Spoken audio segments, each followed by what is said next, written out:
नमस्ते दोस्तों, स्वागत है आपका चैनल में। और इस नए वीडियो में आज हम जानेंगे क्या होती है मनी लॉन्ड्रिंग, जिसके आरोप में जेल गए हैं अरविंद केजरीवाल। कहां से हुई इसकी शुरुआत। दिल्ली के मुख्यमंत्री अरविंद केजरीवाल को कथित शराब घोटाले में ईडी ने गिरफ्तार कर लिया। ईडी ने उन पर मनी लॉन्ड्रिंग का आरोप लगाया है। अरविंद केजरीवाल पर आरोप है कि उन्होंने आबकारी नीति बनाते समय गलत तरीके ठेकेदारों को लाभ पहुँचाया। केजरीवाल से पहले उनकी सरकार के दो अन्य बड़े मनीष सिसोदिया और सत्येंद्र जैन को भी मनी लॉन्ड्रिंग के आरोप में गिरफ्तार किया जा चुका है। आइए जानते हैं कि मनी लॉन्ड्रिंग आखिर होती क्या है। मनी लॉन्ड्रिंग यानी पैसों की सफाई या धुलाई। ये शब्द यूएस की देन है। कहा जाता है कि यहाँ के माफिया गलत तरीके से जो धन कमाया था उसे कई तरीकों से लीगल मनी बनाते थे। यही से मनी लॉन्ड्रिंग शब्द आया। काले धन को सफेद करने के लिए इसका सहारा लिया जाता है। माफिया से शुरू हुआ ये तरीका आज बिजनेसमैन, राजनेता और नौकरशाह भी इस्तेमाल करते हैं। जो आदमी धन की हेराफेरी करता है उसे लॉन्ड्री कहा जाता है। इस कारनामे को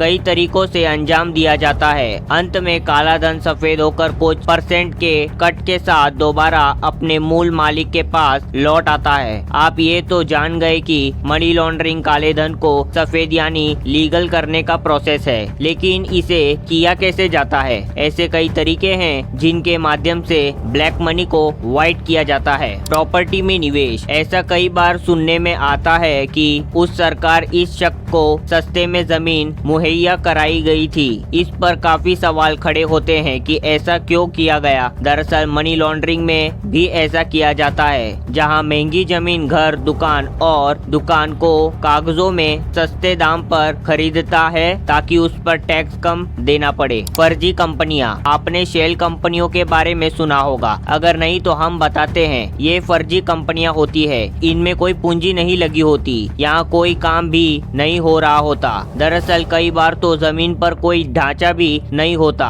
बस कागजों में एक कंपनी होती है जिसके जरिए काले धन के मूल मालिक को पैसा मिल रहा होता है। ये काले धन को वैध बनाने के सबसे चर्चित तरीकों में से एक है। बैंक में जमा करना। कई बार मनी लॉन्ड्री ऐसा भी करते हैं कि वह पैसे को उठाकर ऐसे देश के बैंक में जमा कर देते हैं जहां उसके देश की सरकार का कोई जांच करने का अधिकार न हो। इन जगहों को सेफ हेवन कहा जाता है। कुछ समय पहले पनामा इसलिए चर्चा में आया था क्योंकि वहां बैंकों में बड़ी बड़ी हैसियतों का कालाधन होने की खबर सामने आई थी। स्विस बैंक इस मामले में सबसे चर्चित